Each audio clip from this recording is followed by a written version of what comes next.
March 26, 1945. General George S. Patton received the intelligence report that would change everything. His nephew, Lieutenant James Patton, wasn't dead, as the War Department had reported 3 weeks earlier. He was alive, barely, starving in a German prisoner of war camp 50 miles behind enemy lines. The camp, O-Flag 13B near Hammelburg, held over 900 American officers in conditions that violated every convention of warfare. James had been captured at Kasserine Pass 2 years earlier, and the family had mourned him as lost. Now Patton held proof of life in his hands, and with it, an impossible decision. The Third Army was advancing rapidly toward Bavaria, but Hammelburg sat in the wrong direction, deep in German-controlled territory. Every military principle Patton had ever learned screamed that diverting resources for a rescue mission was tactical insanity. But this wasn't just another prisoner. This was his brother's only son, the boy he taught to ride horses at the family ranch in California, the young man who'd followed him into military service against his mother's desperate pleas.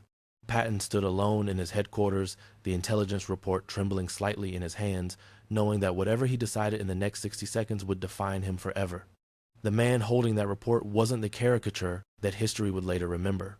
George S. Patton, Jr. was far more complex than the pearl-handled pistols and profanity suggested.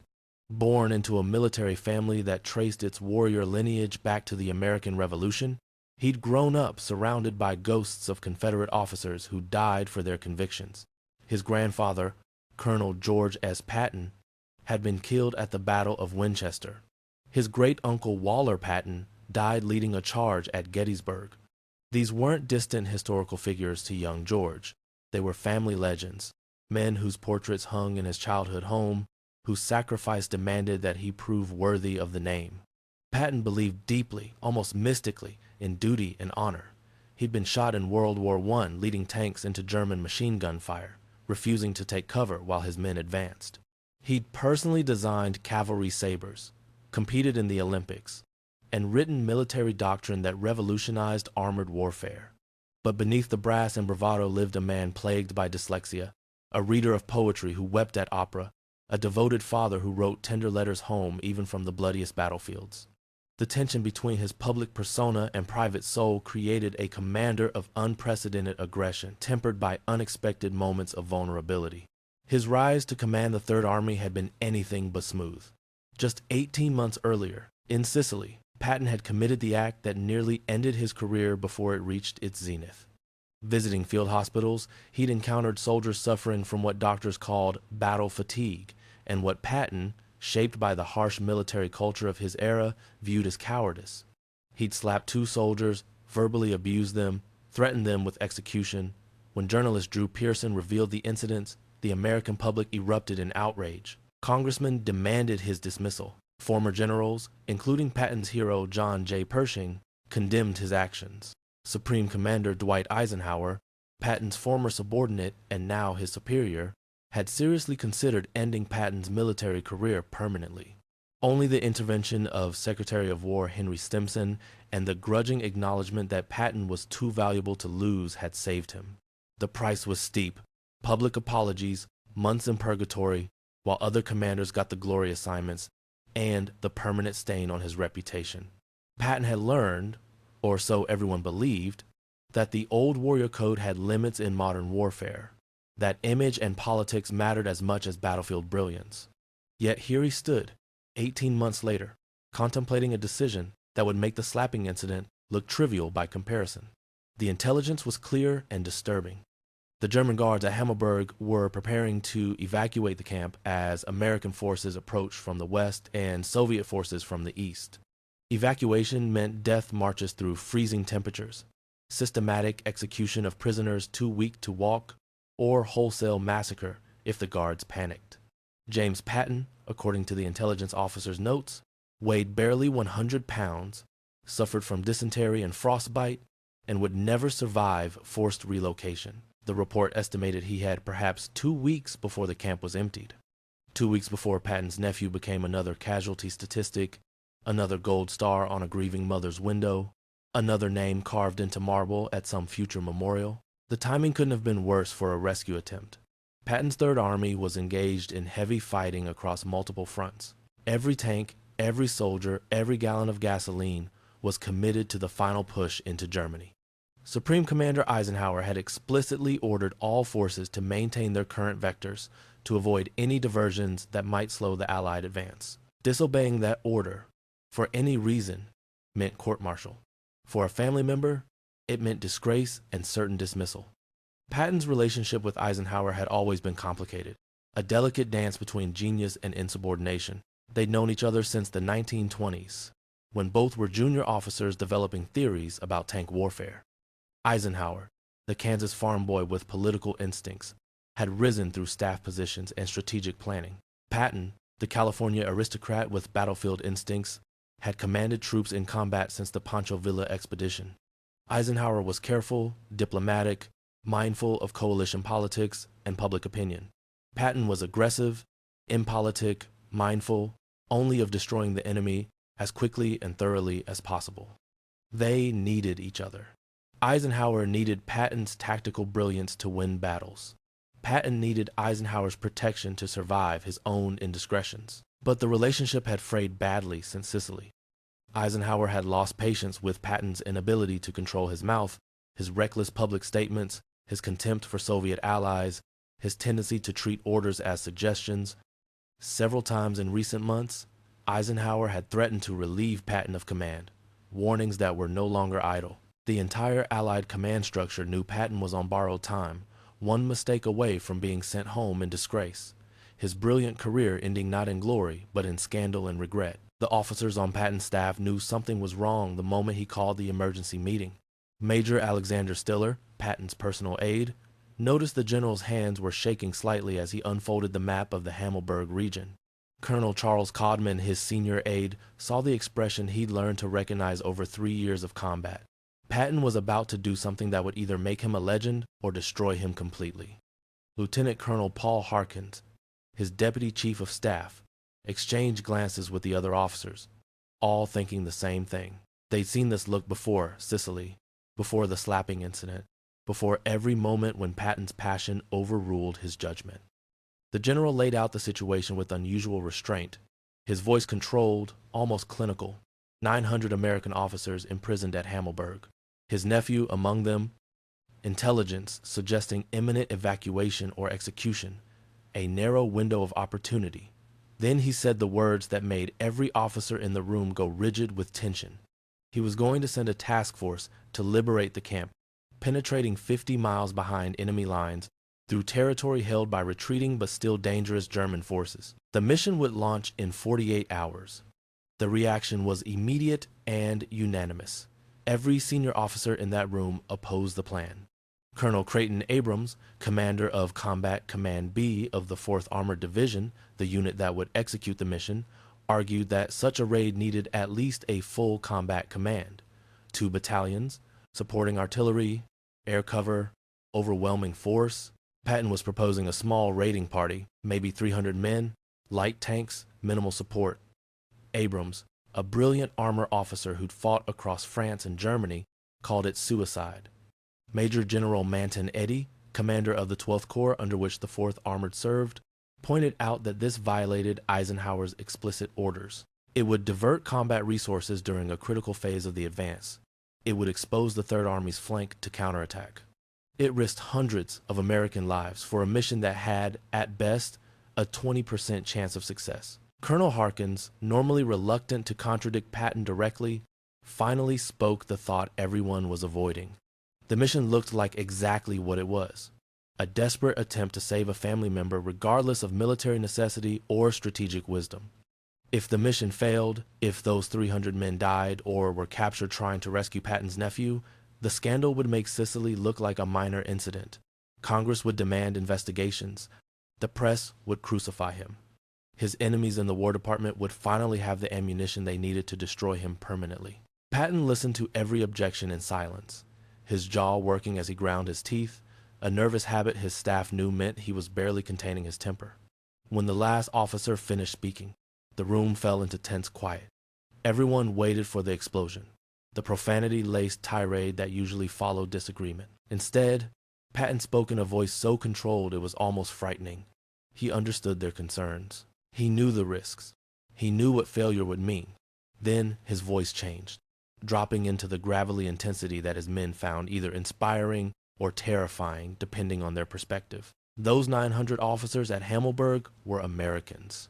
They'd been starved, beaten, forced to watch their comrades die of disease and exposure, while the German guards lived in heated quarters and ate regular meals. Intelligence suggested the guards were preparing to machine gun the prisoners rather than let them be liberated. Massacre was coming, and it was coming soon. Could they, as American officers, as men of honor, sit in their comfortable headquarters and do nothing? Could they focus on abstractions like strategic vectors and resource allocation while 900 countrymen faced execution? And yes, one of those prisoners was his nephew. And yes, that created a conflict of interest. And yes, the mission would be scrutinized precisely because of that family connection. But would they prefer he do nothing? Would they prefer he let those men die because acting to save them might look politically inconvenient? The silence that followed was absolute. Patton had, with brutal effectiveness, shifted the entire moral framework of the debate. What had been a discussion about tactical wisdom and career preservation had become a question of honor and duty, but his officers weren't fooled by the rhetorical sleight of hand. Colonel Abrams, who respected Patton more than any commander he'd served under, tried one more time. He proposed a compromise. Wait 2 weeks. Let the Third Army advance closer to Hammelburg. Launch the raid when it required penetrating 20 miles instead of 50, when air support would be available, when the odds of success weren't microscopic. 2 weeks might be the difference between a reasonable military operation and a suicide mission. Patton's response was curt and final. The intelligence clearly indicated the camp would be evacuated in less than 2 weeks. Waiting meant watching those prisoners die. The mission would proceed as planned. He ordered Abrams to select his best tank company, his best armored infantry, and his most aggressive commander. Launch in 48 hours. That was all. The meeting was over. As the officers filed out, several made eye contact, communicating without words what none dared say aloud. They were about to participate in the worst decision of Patton's career, and there was nothing they could do to stop it. Word of the planned mission spread through the 4th Armored Division like electricity through water. The unit that would execute the raid, elements of the 37th Tank Battalion and 10th Armored Infantry, began immediate preparations with a mixture of pride and dread. They'd been chosen because they were the best, battle-hardened veterans who'd fought from Normandy to the Rhine. But they also understood the mathematics of the situation.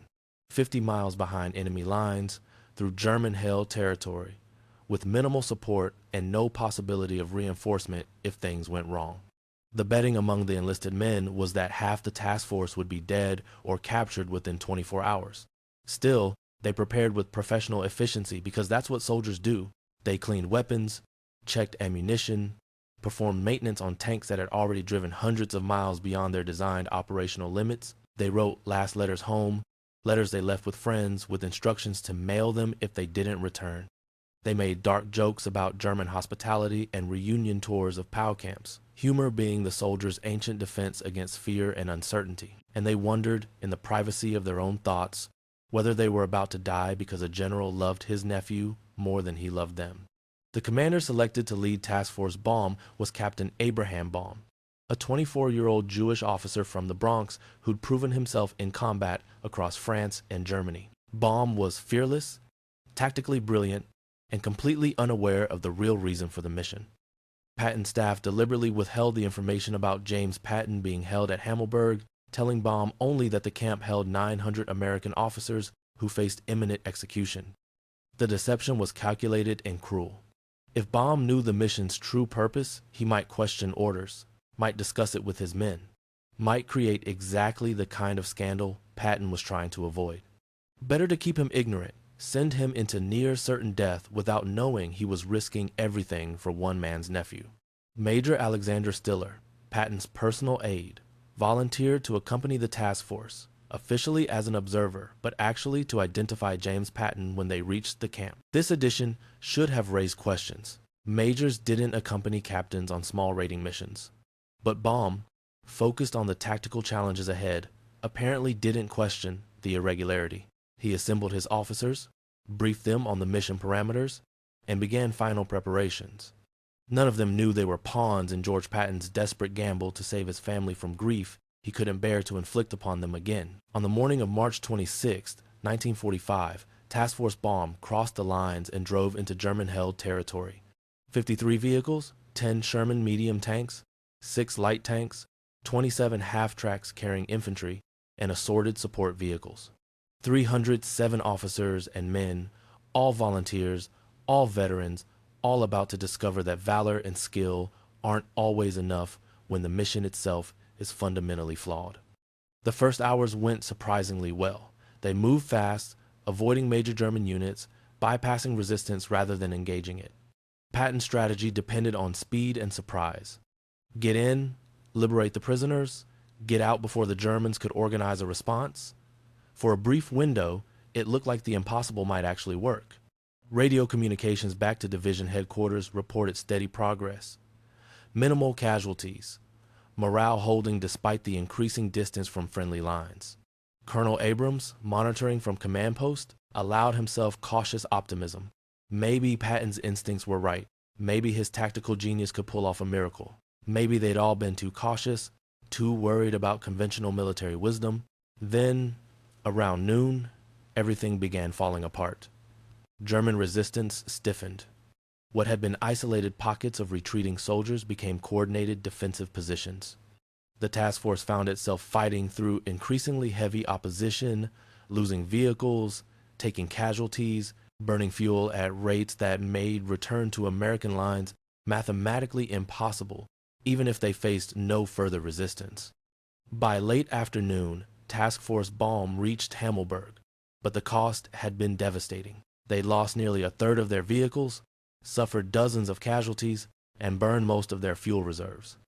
Captain Bomb, wounded but still commanding, led the assault on the POW camp, quickly overwhelming the German guards. The liberation itself was chaotic and emotional. 900 starving, diseased prisoners, many too weak to walk, greeted their rescuers with tears and embraces. They'd survived years of brutal captivity, watched friends die from starvation and exposure, lived on hope that someone would eventually come. Now here were American tanks, American soldiers, American flags.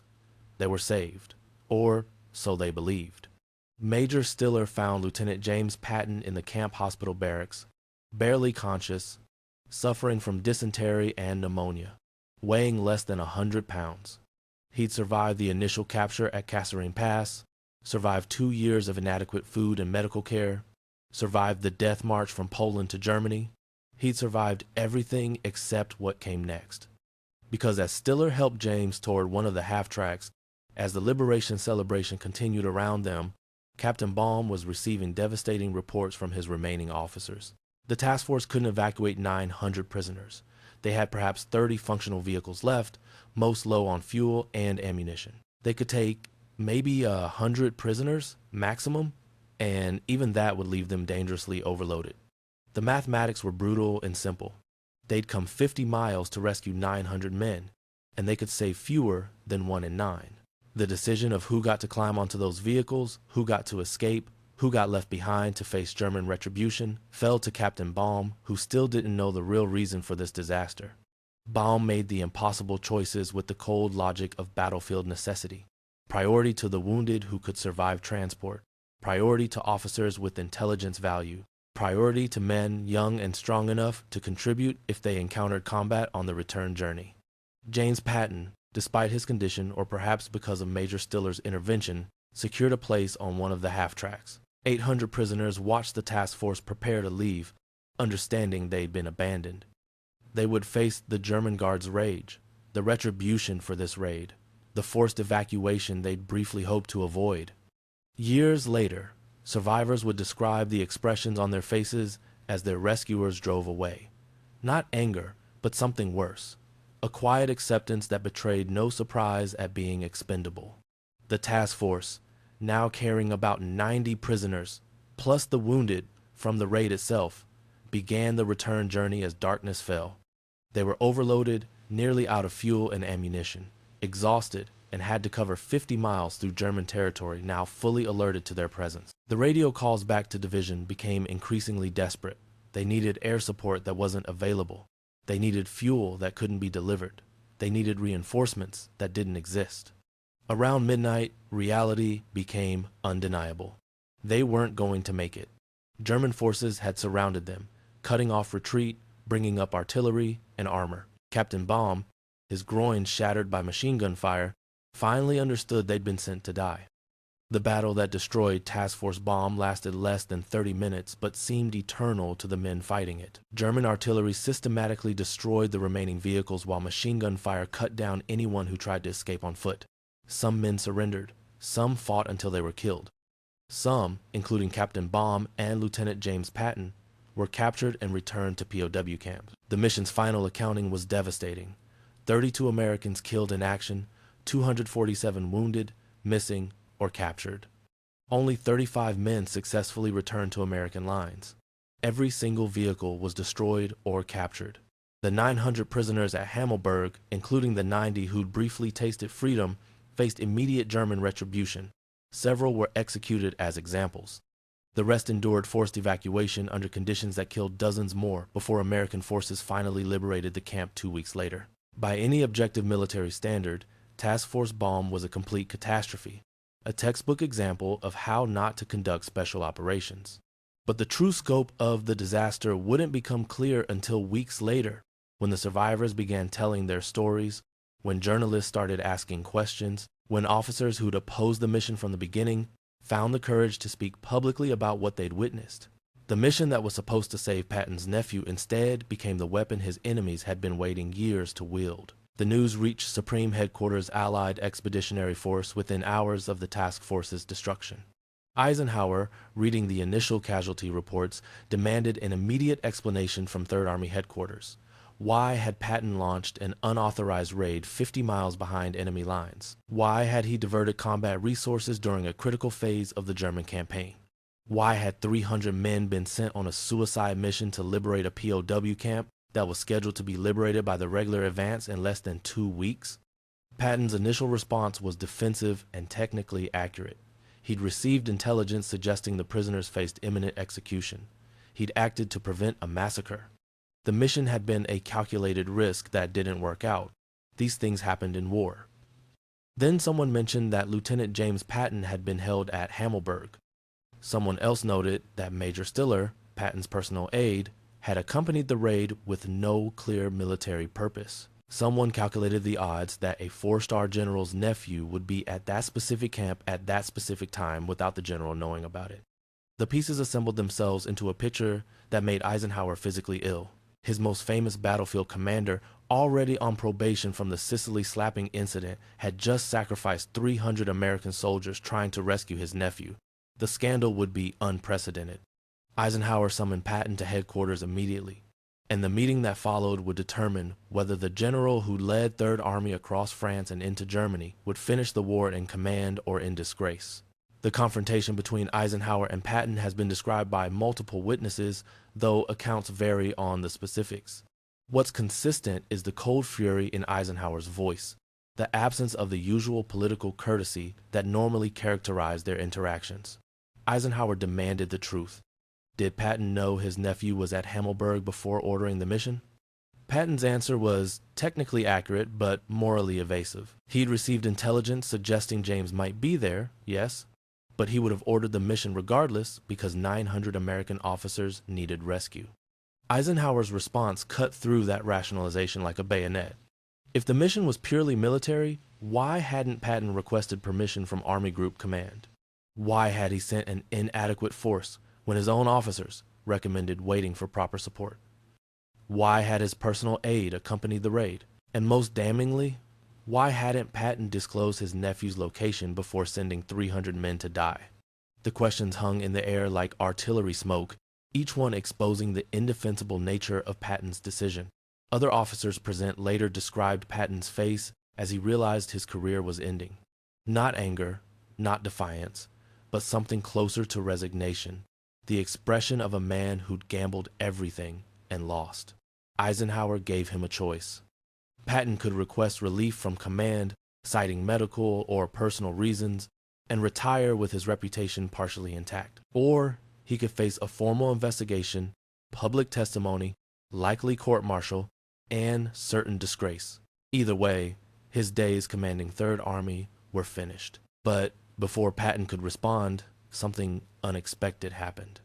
General Omar Bradley, commander of 12th Army Group and technically Patton's immediate superior, spoke up. Bradley and Patton had a complicated relationship. They'd been classmates at West Point, friends for decades, but also rivals in the peculiar way that military officers compete for glory and promotion. Bradley was everything Patton wasn't. Quiet, methodical, politically astute, beloved by his men for his concern for their welfare rather than feared for his aggressive tactics.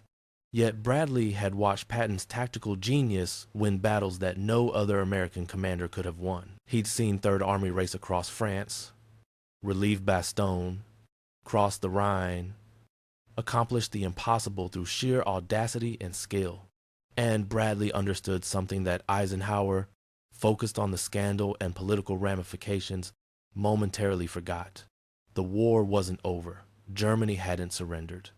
Soviet armies were racing toward Berlin, and the post-war division of Europe depended on how much territory Western allies controlled when fighting stopped.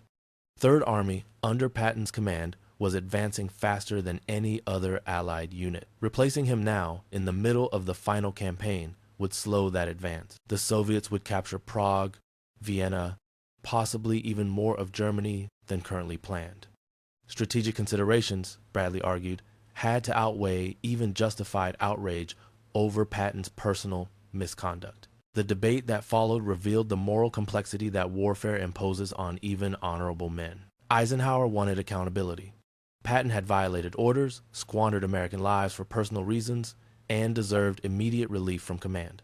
Bradley argued for practical necessity. The war required Patton's skills, regardless of his character flaws. Other officers present offered various perspectives, but the fundamental question remained unanswered. Could they separate the brilliant commander from the flawed man? Could they use Patton's talents while condemning his judgment? Could they win the war while punishing the general who'd helped make victory possible? The discussion lasted hours, with Eisenhower repeatedly returning to the same point. If Patton wasn't held accountable, what message would that send to other commanders? That family connections justified violating orders? That general officers lived by different rules than the soldiers they commanded? That political considerations trumped military justice? Yet Bradley's counter-argument had weight. Relieving Patton now would signal weakness to the Germans, confusion to the Soviets, and uncertainty to American troops who'd followed him across Europe. It would raise questions about all of Patton's previous victories. It would create exactly the kind of controversy and division that benefited America's enemies. The solution they eventually reached satisfied no one but pragmatic necessity. Patton would remain in command until Germany surrendered, then immediately face a formal investigation into the Hammelburg raid. His career would end, not in glory, but in official inquiry and probable court-martial. Justice would be served eventually after military necessity no longer required his continued service. Patton left that meeting understanding he'd been granted a temporary reprieve, not forgiveness. He would lead Third Army through the final weeks of combat, but his legacy would forever be tainted by the Hammelburg disaster. Returning to his headquarters, he assembled his staff and addressed them with uncharacteristic humility. He acknowledged the mistake. He took full responsibility. He admitted that personal considerations had influenced military judgment in ways that violated his own principles. The officers who'd opposed the mission sat in uncomfortable silence, vindicated but taking no satisfaction from being proven right. Patton then did something few expected. He handwrote letters to the families of every soldier killed or captured during the task force bomb raid. Not the standard condolence letters that generals sign by the dozen, but personal messages acknowledging that their loved ones had died in a mission that shouldn't have been ordered, that he'd sent them into impossible circumstances for reasons that mixed military necessity with personal desperation. Some families responded with anger, demanding investigations and accountability. Others wrote back with surprising grace, saying that their sons or husbands had died as soldiers, doing their duty, and that Patton's acknowledgement of error was more than most generals would offer. But several families, including the parents of young men who'd survived years of combat only to die 50 miles from safety, wrote letters that Patton carried for the rest of his life.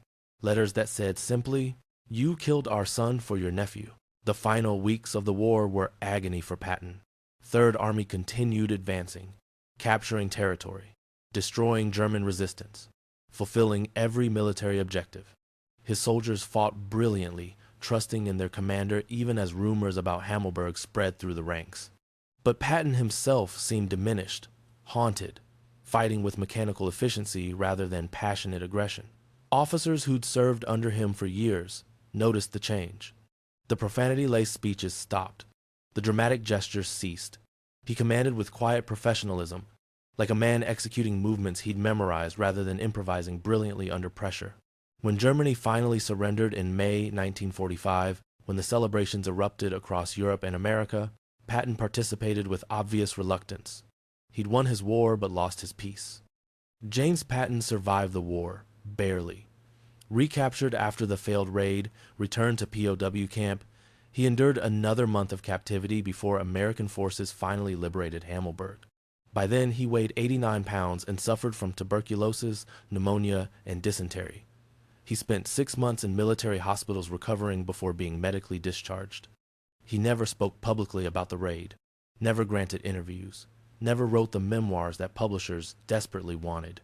The one time a journalist cornered him at his California home, James said only, "My uncle tried to save me, and a lot of good men died because he did, and that's all I'll ever say about it." He lived another 40 years, a quiet life far from military service or public attention, and when he died in 1985, his obituary mentioned the raid in a single sentence. The investigation into Task Force Bomb began in June 1945 and quickly became the Washington scandal Eisenhower had feared. Journalists demanded testimony. Congressmen called for hearings. Veterans organizations split between defending Patton as a war hero and condemning him as a nepotist who'd wasted American lives. The families of dead soldiers organized petitions demanding court-martial. The families of survivors organized counter-petitions praising Patton's attempt to rescue POWs. The debate consumed newspapers for weeks, everyone with an opinion, nobody able to reconcile the competing truths. Yes, Patton had violated orders and sent men on a suicide mission. But also, yes, 900 American prisoners had been suffering in that camp. Yes, personal considerations clearly influenced his judgment. But also, yes, military commanders frequently make decisions influenced by imperfect information and human emotion. The moral clarity everyone demanded remained frustratingly elusive. The formal investigation, conducted by a panel of senior officers, took 3 months and interviewed over 100 witnesses. Their report, delivered in September 1945, was devastating. They concluded that Patton had known about his nephew's location before ordering the mission, that he'd deliberately withheld this information from his superiors, that he'd sent an inadequate force against explicit advice from subordinate commanders, that the mission had no legitimate military necessity given the rapid advance of Allied forces, that 32 soldiers had died and 247 others were wounded or captured primarily because one general couldn't bear to tell his brother that his son was dead. The panel recommended court-martial, reduction in rank, and forfeiture of pension. The recommendation went to Secretary of War Henry Stimson, who faced an impossible decision. Court-martialing America's most famous battlefield commander would create a spectacle that benefited nobody, would reopen wounds the nation wanted to forget, would turn Patton into either a martyr or a villain, depending on perspective. Stimson chose a middle path. Patton would be relieved of command but spared court-martial, allowed to retire with rank but under a cloud that would forever compromise his legacy. Patton's relief from command of Third Army came in October 1945, officially described as a routine rotation but understood by everyone as punishment. He was assigned to 15th Army, a paper organization responsible for writing official histories of the European campaign. It was make work for a warrior, keeping him busy while preventing him from embarrassing the military further with his increasingly erratic public statements. Patton, who'd spent his entire life preparing for command in combat, found himself commanding clerks and historians, writing reports nobody wanted to read. The humiliation was calculated and complete. Officers who visited him during this period described a broken man, drinking heavily, raging against fate. oscillating between defiant justification of the Hammelburg raid and tearful acknowledgement of his failure. He gave a series of disastrous press conferences where he compared Soviet allies to Nazis, suggested that former SS officers should be retained in administrative positions because they had experience, and generally demonstrated why Eisenhower had been desperate to get him out of Germany before he caused a diplomatic crisis. In December 1945, just weeks before he was scheduled to return to the United States to face further questions about Hammelburg, Patton's staff car collided with an army truck on a road outside Mannheim. Patton suffered a broken neck and died 12 days later, never regaining mobility below his shoulders. Some historians have suggested the accident was too convenient, that powerful people wanted Patton silenced before he could testify or write memoirs. But most evidence points to simple tragedy: a reckless driver, icy roads, and terrible timing. Patton was buried at Luxembourg American Cemetery in a grave alongside soldiers from 3rd Army who died during the Battle of the Bulge, the ultimate irony being that he was laid to rest among men he'd actually saved rather than the men he'd sent to die at Hammelburg.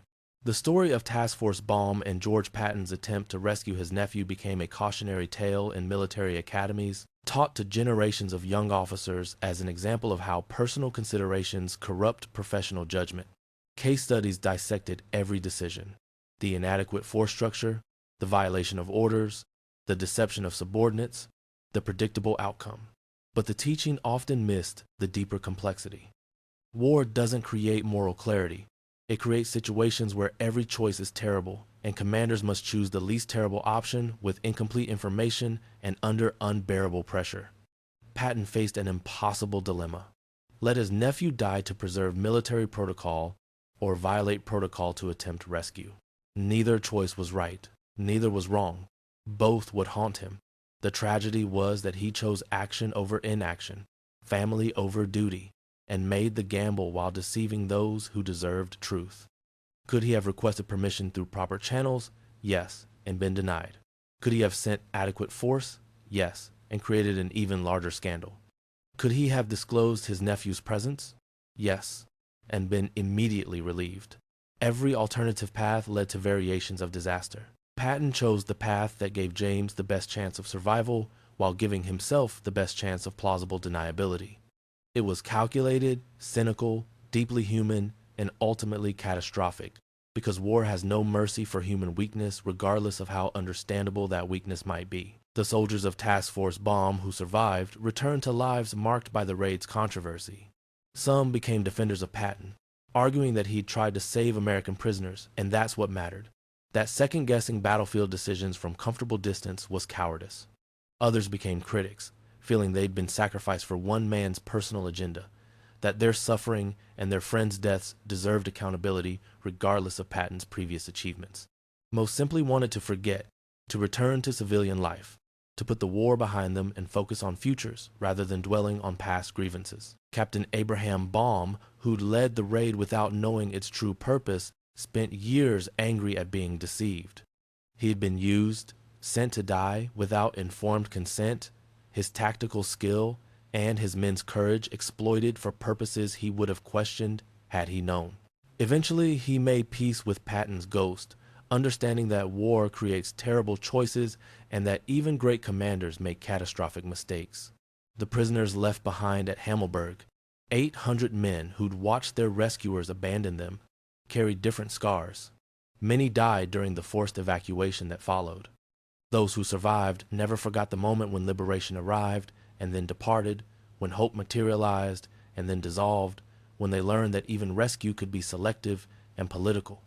In post-war reunions, Hammelburg veterans were notable for their absence of nostalgia, their reluctance to celebrate survival, their quiet understanding that their experience represented something darker than the triumphant narrative America preferred to tell about World War II.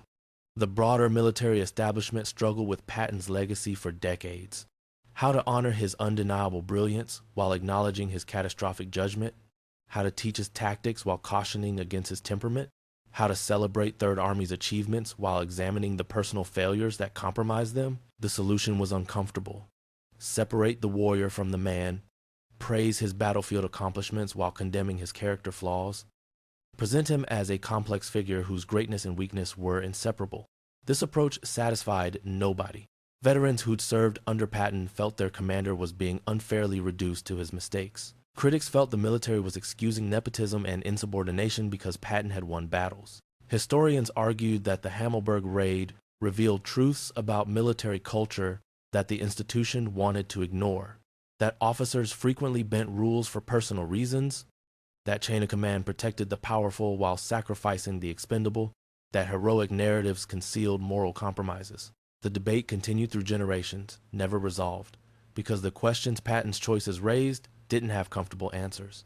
They required acknowledging that even in righteous wars fought against evil enemies, Allied commanders made decisions motivated by personal interest rather than strategic necessity. They required admitting that military justice was often political theater rather than accountability. They required accepting that some heroes were also villains depending on which decisions you examined and from whose perspective you judged them. George Patton's attempt to save his nephew destroyed his career, tarnished his legacy, and created a moral debate that continues 8 decades later. But the most profound lesson isn't about Patton at all. It's about the 307 men of Task Force Bomb who followed orders into impossible circumstances, who fought brilliantly against overwhelming odds, who died or were captured trying to rescue prisoners they'd never met. Those men embodied the tragedy of military service, asked to risk everything for objectives they don't choose, for reasons they don't fully understand, trusting that commanders make decisions based on strategic necessity rather than personal agenda. That trust, once broken, corrupts the fundamental relationship between officers and enlisted soldiers, between those who order and those who execute. Patton violated that trust catastrophically, and while he paid professionally, the heavier price was paid by soldiers who deserved better. The families who lost sons and husbands at Hammelburg deserved better. The prisoners who were briefly liberated and then abandoned deserved better. The officers who opposed the mission but were overruled deserved better. They all deserved a commander who put military necessity ahead of personal desperation, who had the courage to accept an unbearable loss rather than spreading that loss across 300 others. Patton couldn't do that. He was too human, too flawed, too unable to accept that his brilliance didn't exempt him from the moral obligations that bind all commanders to those they command. His failure remains relevant because the temptation he surrendered to remains constant. To use power for personal benefit while claiming institutional justification, to make others pay the cost of decisions motivated by private interest. Military organizations exist to prevent such abuses, but they're staffed by humans, and humans fail in predictable ways when faced with unbearable choices between duty and love, between principle and family, between what's right and what's understandable. Patton faced that choice and failed the test spectacularly, and his failure destroyed him, not because the military demanded impossible perfection, but because he'd built his entire identity on being better than human weakness. When that identity collapsed at Hammelburg, there was nothing left but a broken general waiting to die, buried among soldiers who died under his command, forever associated not with his victories, but with his most catastrophic defeat. A defeat measured not in territory or casualties, but in trust betrayed and honor compromised, for reasons everyone understood but nobody could forgive.